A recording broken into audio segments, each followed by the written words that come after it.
Essa história que vou contar é uma das poucas experiências inexplicáveis que já vivi na minha vida. Eu era aluno do ensino médio. Estava em casa, no andar de cima, fazendo um trabalho para a aula de história. Até onde eu sabia, estava sozinho em casa, mas aparentemente estava enganado, porque a voz da minha mãe me chamou lá embaixo, gritando meu nome. Eu respondi, mas ela não respondeu de volta. Já um pouco irritado, pois não queria ser interrompido enquanto fazia meu trabalho, levantei-me e desci as escadas para ver o que ela queria. Quando cheguei lá embaixo, olhei em vários lugares procurando pela minha mãe, mas ela não estava em lugar nenhum. Então chamei ela mais uma vez e ela respondeu chamando meu nome. Sua voz estava vindo do porão. Fui em direção à porta do porão. Estranhamente, as luzes estavam apagadas. Chamei ela novamente, mãe, mas ela não respondeu. Dessa vez, acendi a luz e desci as escadas do porão. Perto do final da escada, ouvi minha mãe chamar meu nome novamente. Aquilo estava começando a ficar estranho, porque toda vez que ela chamava meu nome, soava exatamente igual, sem nenhuma diferença na entonação da sua voz, como se fosse um disco quebrado, repetindo exatamente a mesma coisa. Gritei novamente, mãe, e ela respondeu mais uma vez chamando meu nome. Ela não estava em lugar nenhum no porão, mas então notei que a pequena porta do armário esquisito do porão estava aberta. Chamo ele de armário esquisito, porque é um armário pequeno, meio medonho, e é preciso rastejar para entrar nele, embora ocupe uma grande parte do porão. Aquela pequena porta aberta era o único lugar que restava no porão onde minha mãe poderia estar. Então eu disse mãe pela última vez. Nenhuma resposta dessa vez. Cheguei mais perto da pequena porta e me ajoelhei apenas para dar uma olhada lá dentro. Estava completamente escuro lá dentro, então comecei a ficar assustado. Disse, mãe, isso é uma brincadeira, mas não houve resposta. Só podia ouvir o pequeno zumbido elétrico da luz do porão. Levantei-me e por algum motivo decidi correr de volta para cima, batendo a porta do porão atrás de mim e trancando ela imediatamente. Não sabia o que tinha acabado de presenciar e ouvir, mas fui correndo pegar o telefone fixo da casa para ligar para o celular da minha mãe. O telefone tocou algumas vezes, até que minha mãe atendeu. Descobri que ela estava fazendo compras no supermercado. Contei para ela o que tinha acontecido, mas ela não acreditou em mim. Claro que ela achou que eu estava brincando. Fiquei vários minutos insistindo até que ela finalmente me levou a sério. Quando ela e meu pai chegaram em casa, todos nós fomos juntos até o porão. Aquela pequena porta do armário esquisito ainda estava aberta. Meu pai rastejou e entrou lá dentro, mas não havia ninguém ali. Esse acontecimento continua sendo a experiência mais assustadora e inexplicável da minha vida. E felizmente, nunca mais vivenciei nada parecido com aquilo.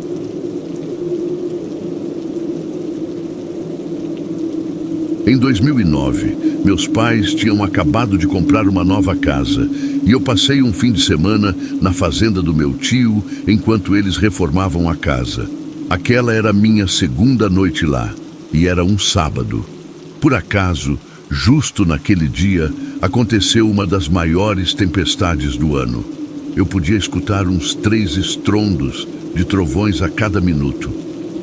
Estávamos bem no coração da tempestade, pois o barulho dos trovões ecoava logo após o clarão dos relâmpagos, nem mesmo um segundo depois. Isso significa que os raios estavam bem perto. Eu sempre gostei de ouvir tempestades enquanto estava deitado na cama, então fiquei acordado até mais tarde assistindo TV, apreciando aquele clima. Após o término do filme que eu estava assistindo, desliguei a TV e tentei dormir. De repente, uma coisa estranha começou a acontecer. Assim que eu escutei o som de um trovão, podia jurar que tinha escutado um barulho metálico vindo do lado de fora ao mesmo tempo, mas não dei muita importância para aquilo. 20 segundos depois, jurei que tinha escutado aquele mesmo som metálico novamente, ao mesmo tempo que escutei o trovão. Era um barulho que parecia uma pancada metálica, e ele coincidia exatamente com o trovão. Eu realmente não quero que isso fique parecendo um clichê de história de terror, Mas meu tio é realmente um cara meio sinistro e eu nunca fui próximo dele nem um pouco. Por esse motivo, não me senti à vontade para acordá-lo. Então, eu simplesmente tentei ignorar aquilo e tentei dormir. Ouvi aquele barulho novamente. E dessa vez eu tinha certeza que não era só a minha imaginação. Eu finalmente comecei a ficar preocupado. O que diabos poderia ser aquele barulho? Eu finalmente saí da cama e andei até a janela do quarto. A água escorrendo pelo vidro da janela dificultava minha tentativa de ver o que estava lá fora nos campos escuros. Um clarão de relâmpago momentaneamente iluminou a propriedade, mas eu ainda não conseguia ver nada. Porém, mais uma vez, aquele barulho de impacto metálico acompanhou o trovão. Dessa vez, o som estava tão próximo que parecia que ele estava vindo do lado esquerdo da minha janela, de um ponto cego. Eu estava prestes a fazer algo que certamente iria desagradar meu tio. Eu sabia que o quarto ficaria molhado, mas decidi abrir a janela para ver se conseguia descobrir o que era aquele som. Desenganchei o trinco da janela e a deslizei para cima e imediatamente o vento da tempestade soprou gotas de chuva para dentro do quarto. Eu já estava ficando bem molhado, então rapidamente coloquei a cabeça para fora da janela e olhei para a esquerda. Naquele exato momento, um relâmpago iluminou a propriedade novamente. Com a ajuda da luz do relâmpago, para minha surpresa, pude ver uma pessoa vestida de preto. Ela estava agachada ao lado da porta do porão, com a mão levantada no ar. A pessoa estava arrombando a fechadura do porão. Puxei minha cabeça para dentro e fechei a janela silenciosamente. Então tranquei ela novamente. Eu estava em pânico e tremendo, e estava com medo de que ele pudesse ter me visto ou ouvido. Corri de volta para a cama e fingi estar dormindo, de costas para a janela. Ouvi outro barulho de relâmpago, mas dessa vez não ouvi o barulho metálico. Meu coração disparou quando percebi isso, porque aquela pessoa tinha parado de fazer o barulho. Será que ela tinha me visto? Será que ela estava no meu quarto, me observando?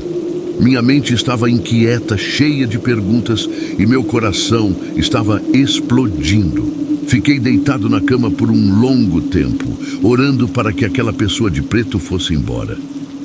Depois de mais 3 trovões, sem nenhum barulho metálico, achei que seria seguro me levantar para contar tudo para o meu tio.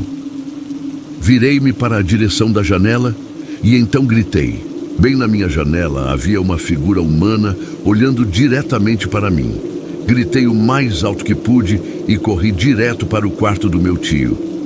Entrei no quarto dele chorando e berrando e então contei para ele o que tinha acontecido. Ele pegou o seu rifle de caça e saiu correndo para fora da casa, vestindo apenas o pijama, totalmente descalço. Meu tio correu e vasculhou toda a propriedade, gritando igual um maluco, mas não encontrou ninguém. Na manhã seguinte, verificamos as marcas na fechadura da porta do porão. Ela estava quase arrombada. De acordo com meu tio, se a pessoa tivesse batido mais umas 3 vezes, certamente a fechadura teria quebrado. Felizmente, fui embora da casa dele naquele mesmo dia. Meu tio não me contou sobre nenhum outro incidente desde então. Então, eu acho que ele está bem, mesmo que eu ainda não converse muito com ele. Sou muito grato por ter ficado acordado até mais tarde naquela noite, porque é possível que eu tenha evitado um roubo, ou até mesmo algo muito pior.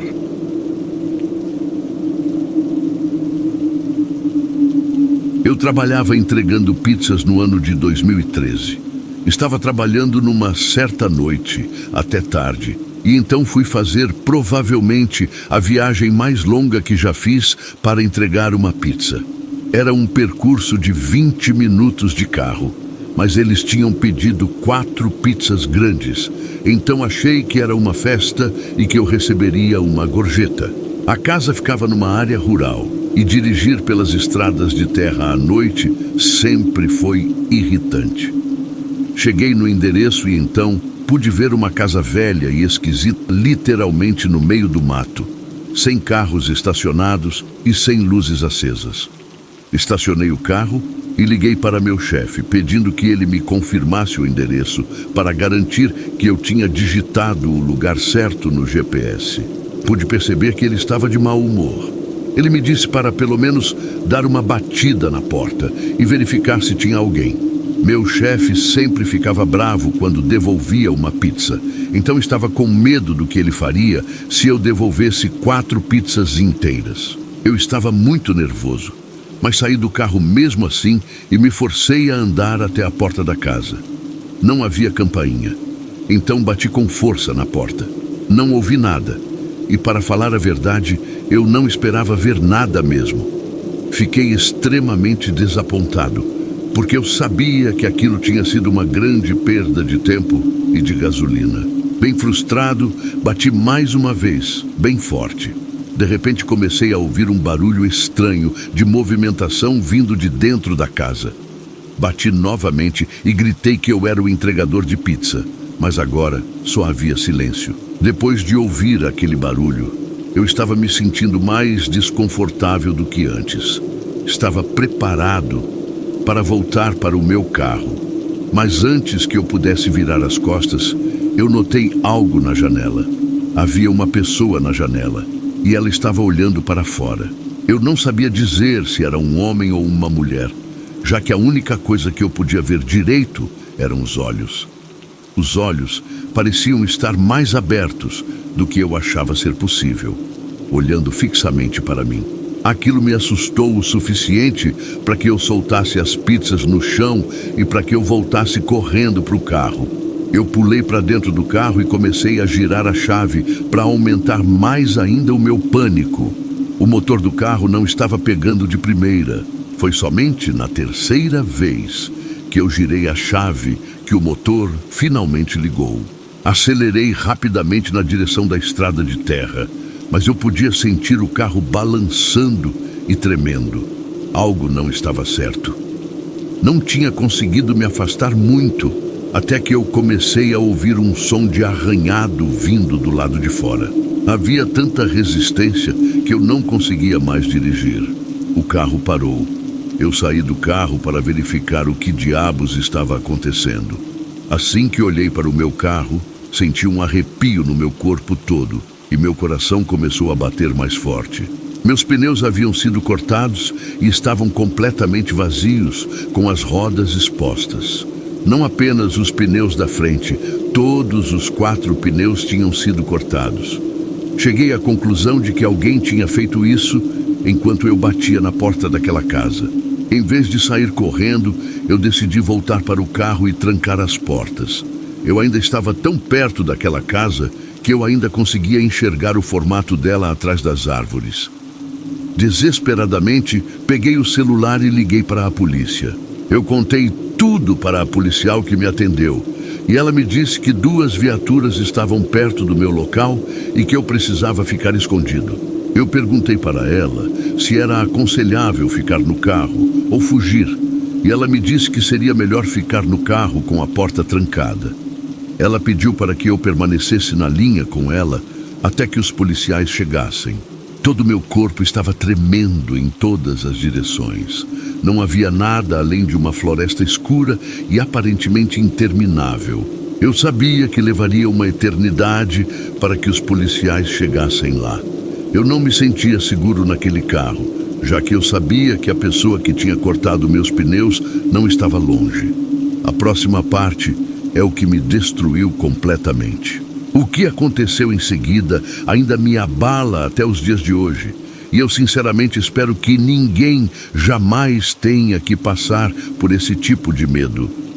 Eu estava observando as janelas, me certificando de que não havia ninguém do lado de fora. Eu olhei no espelho retrovisor e lá estava aquela mesma pessoa, a mesma pessoa que eu tinha visto na janela. Seus olhos estavam ainda mais abertos do que antes.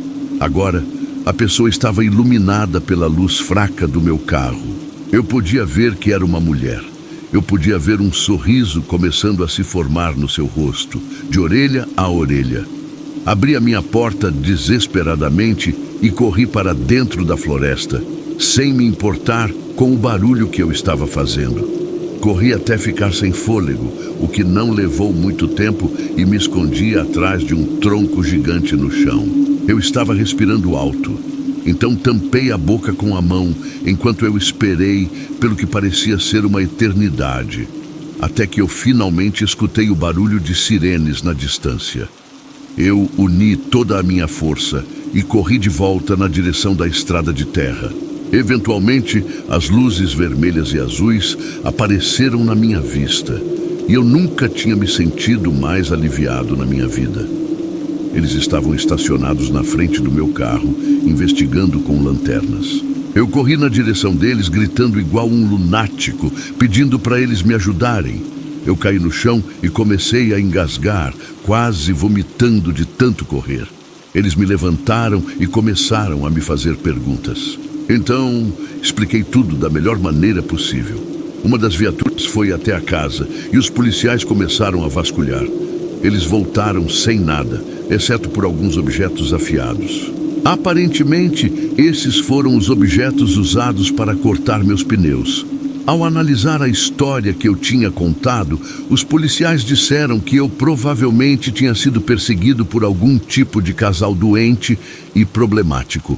Eles acham que deve ter sido o homem do casal que cortou os meus pneus. Infelizmente, até onde eu sei, eles nunca foram achados, e isso me mata de agonia até hoje. Pedi demissão no dia seguinte e passei a trabalhar em um supermercado. Aquela visão da mulher atrás do meu carro é algo que eu nunca vou esquecer.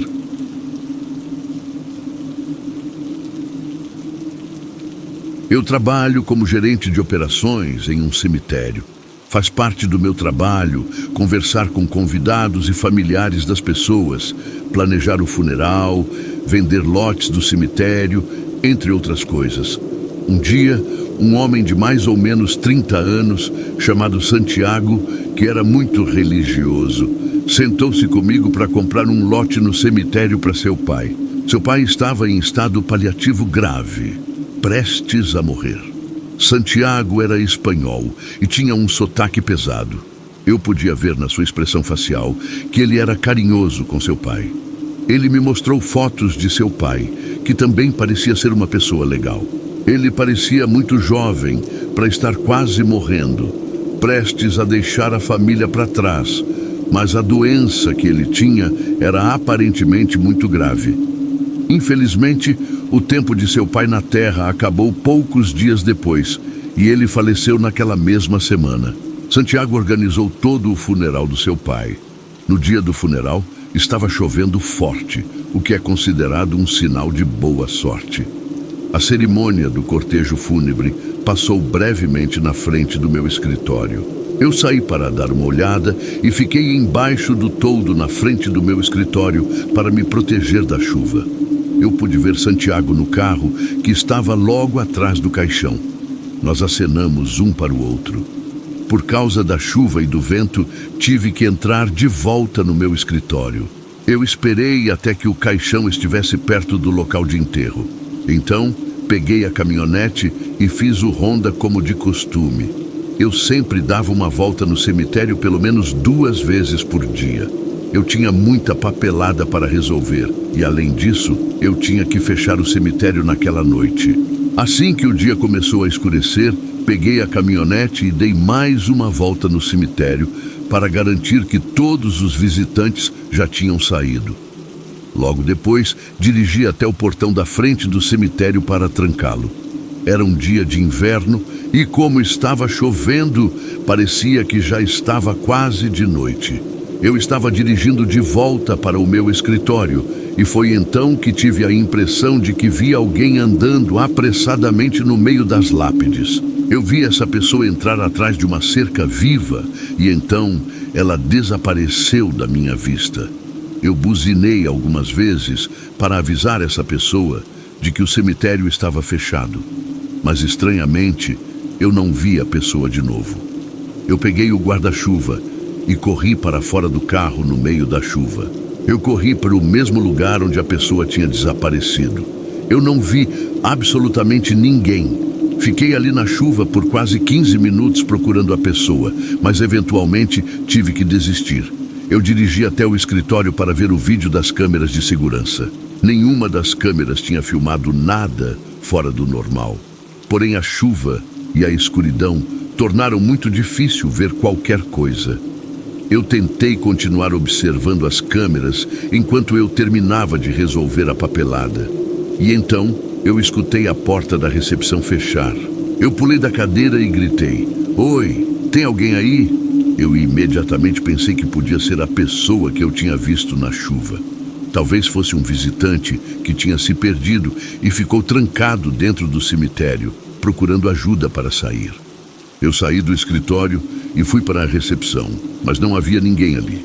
Eu observei os meus arredores e novamente eu disse: "Olá, tem alguém aí?" Talvez aquele barulho de porta foi o barulho da pessoa saindo, e talvez ela estava do lado de fora. Eu comecei a olhar através de todas as janelas, procurando aquela pessoa. E eu congelei quando em uma das janelas eu vi uma pessoa do outro lado. Ela estava completamente parada na grama, olhando diretamente para mim com uma expressão facial vazia. Eu pulei para trás e gritei, mas a pessoa nem sequer se mexeu. Eu voltei para perto da janela e forcei meus olhos para tentar enxergar melhor a escuridão.